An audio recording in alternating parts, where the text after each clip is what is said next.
నవనరసింహ క్షేత్రాలలో శ్రీమద్ ఖాద్రి లక్ష్మీ నరసింహస్వామి గుడికి ఎంతో ప్రాశస్త్యం ఉంది. ఈ గుడిలో ఈ మధ్యకాలంలో కదిరి ప్రాంతంలో ఒక అపోహ భక్తుల్లో అయితేనేమి ప్రజల్లో అయితేనేమి ఒక అపోహ చక్కర్లు కొడతా ఉంది. దానికోసం అది మా కదిరి జనసేన పార్టీ దృష్టికి రావడం జరిగింది. కొంతమంది భక్తులు మా దగ్గర వచ్చి ఆవేదన వెలిబుచ్చడం జరిగింది. దానికోసం మేము ఈరోజు కదిరి జనసేన పార్టీ తరఫున శ్రీమద్ ఖాద్రి లక్ష్మీ నరసింహస్వామి దేవస్థానం కదిరి ఈఓ గారిని కలవడం జరిగింది. వారికి ఒక రిప్రజెంటేషన్ ఇవ్వడం జరిగింది. ఎందుకంటే ఈ మధ్యకాలంలో కదిరి లక్ష్మీ నరసింహస్వామి గుడిలో పనులు చేయడం జరుగుతూ ఉంది. ఆ పనులలో భాగంగా లోపల గర్భాలయంలో గర్భగుడి విగ్రహాలను ఎత్తు పెంచాలని, అలాగే కోనేరులో సీపేజీ నివారణ కావట్లేదని చెప్పేసి చాలామంది భక్తులు అయితేనేమి ధార్మిక సంస్థలు అయితే అలాగే కదిరి ప్రజలు చాలామంది మా దృష్టికి తీసుకురావడం. దానికోసమని ఈరోజు ఈఓ గారికి కలిసి ఒక రిప్రజెంటేషన్ ఇవ్వడం జరిగింది. ఈఓ గారు కూడా మాకు క్లారిఫికేషన్ ఇచ్చారు.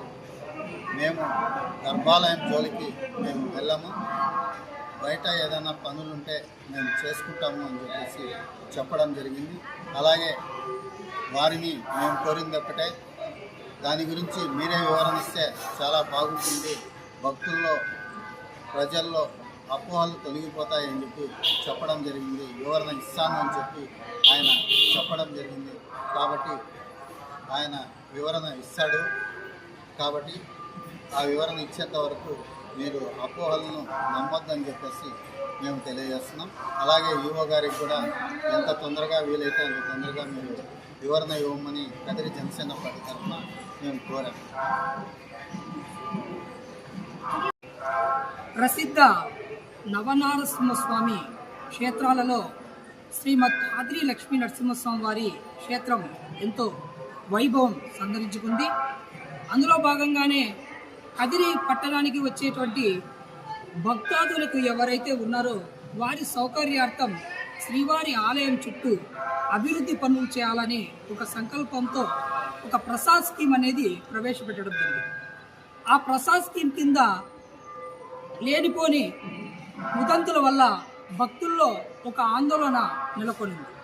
అటువంటి ఆందోళనని నివృత్తి చేయాల్సిన బాధ్యత ఆలయ అధికారి అయినటువంటి శ్రీమద్ ఖాద్రి లక్ష్మీ నరసింహస్వామి వారి ఆలయ ఈవోకి ఏదైతే ఇప్పుడు అభివృద్ధి పనులు జరుగుతున్నాయో అందులో భాగంగా శ్రీవారి గర్భాలయాన్ని పునర్నిర్మాణ పనులు చేస్తున్నారని, ఆ శ్రీవారి మూల విరాటు విగ్రహాలు ఎత్తు పెంచుతున్నారనే అభద్రతా భావానికి హిందూ ధార్మిక సంస్థల ప్రతినిధులు మరియు పట్టణ భక్తులు మరియు ధార్మిక సంస్థలు కూడా ఎంతో ఆవేదన చెంది ఆందోళన చెందుతున్నారు.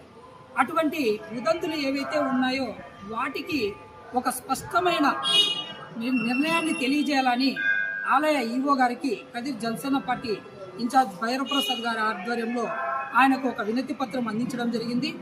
ఏదైతే భక్తుల్లో నెలకొని ఉందో అటువంటి అపోహలను తొలగించి 2 లేదా 3 రోజుల లోపల ఈ గర్భాలయ పునర్నిర్మాణ పనులు చేపట్టడం లేదని స్పష్టత తెలియజేయడం జరిగింది.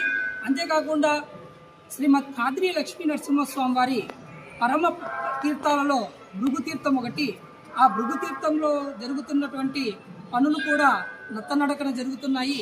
ఆ పనులు కూడా త్వరితగిన పూర్తి చేసి అటువంటి తీర్థాన్ని భక్తులకు అందుబాటులో తీసుకురావాలని ఆయనకు వివరంగా తెలియజేయడం జరిగింది. ఏదైనా అభివృద్ధి విషయంలో పట్టణ ప్రముఖులు మరియు శ్రీవారి భక్తులంతా సహకరించడానికి ముందుకొస్తున్నారు. అది కాకుండా ఏదైతే గర్భాలయం విషయంలో పునర్నిర్మాణ పనులు ఏ ఒక్కరూ హర్షించని విషయం, దీనిపై స్పష్టత ఇవ్వాలని మేము ఈవో గారికి తెలియజేశాం. ఆయన కూడా సానుకూలంగా స్పందించారు. 1 లేదా 2 రోజుల్లో గర్భాలయాన్ని పునర్నిర్మాణ పనులు మరియు రీకన్స్ట్రక్షన్ పనులు ఏవి కూడా చేయటం లేదని చెప్పి మాకు తెలియజేయడం జరిగింది. లేని పక్షంలో జనసేన పార్టీ తరఫున ఈ గర్భాలయం విషయంలో మేము పూర్తి పై అధికారులను కూడా సంప్రదించి భక్తులలో నెలకొని ఉన్నటువంటి అపోహలను తొలగించడానికి జనసేన పార్టీ తరఫున కృషి చేస్తామని తెలియజేస్తారు. ఈ దినము కదిరిలో ప్రజల ద్వారా అయితేనే భక్తాదుల ద్వారా అయితేనే మన కదిరి శ్రీమద్ కదిరి లక్ష్మీనరసింహ స్వామి గర్భగుడిలో నిర్మాణం చేయాలన్న వదంతులు వచ్చినాయి. అందు గురించి భక్తాదులు ప్రజలు వాటి గురించి బయలు ఇన్ఛార్జ్ గారికి తెలియజేయడం. ఆ విషయంలో ఒక క్లారిటీ, ఒక స్వచ్ఛమైన క్లారిటీ నిమిత్తము మేము ఇద్దరము భైరవప్రసాద్ గారితో పాటు వచ్చి కదిరి లక్ష్మీనరసింహస్వామి ఈవో గారిని కలవడం జరిగింది. ఆయన ఈ విషయంలో స్పందించి అటువంటి గర్భాలయంలో ఎటువంటి పనులు చేపట్టమని, ఏమైనా అవసరం అయితే బయట అభివృద్ధి పనులు చేసుకుంటామని స్పష్టంగా ఆయన తెలియజేయడం అయింది. అందువలన భక్తాదులు ప్రజలు ఈ విషయంలో ఎటువంటి అపోహలు పెట్టుకోకుండా ఉండాలని తెలియజేస్తున్నారు. అంతేకాకుండా ఈ విషయంగా మన ఈవో గారు కూడా క్లారిటీ ప్రెస్ మీట్ ద్వారా తెలియజేస్తానని చెప్పినారు. కాబట్టి ఈ విషయం సభకు తెలియజేస్తున్నాను. జై జనసేన.